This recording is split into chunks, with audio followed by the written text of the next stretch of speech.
So let's talk about what are the factors that affect the height of my shot.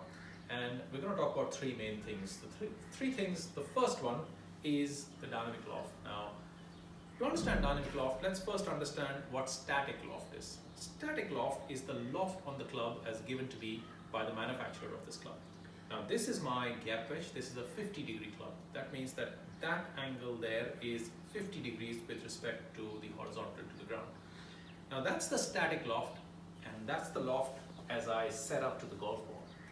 Now dynamic loft is the loft that I present to the ball at impact.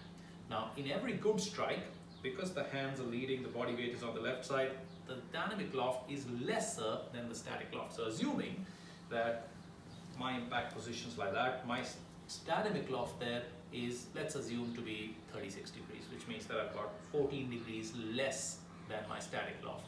That's the first factor that affects the height of the shot. The second factor is your angle of approach. Now the angle of approach is the angle at which the club is coming down, the club head is coming down to the ball when it is hitting. Now we know that to hit every iron or every shot from the turf, from the grass, you need an angle of approach which is going downwards. You want to make sure that your club, if that's the ball, your club is coming on the way down to catch the ball if it's on the turf.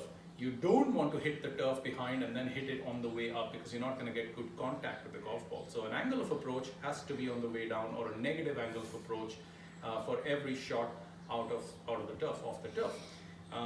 That's the second part that affects the height of your shot. Now the more the angle of approach is downwards, the lower you're going to hit the shot.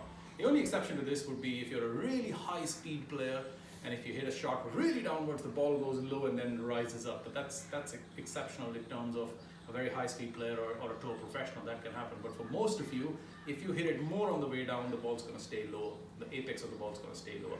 The lesser the dynamic loft, the lesser the apex, the lesser the launch, and the lesser the apex of the shot. The third factor here is speed, and there's a simple relationship with speed.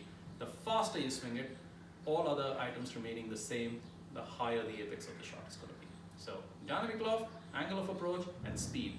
Those are the three factors that affect the height of your shot.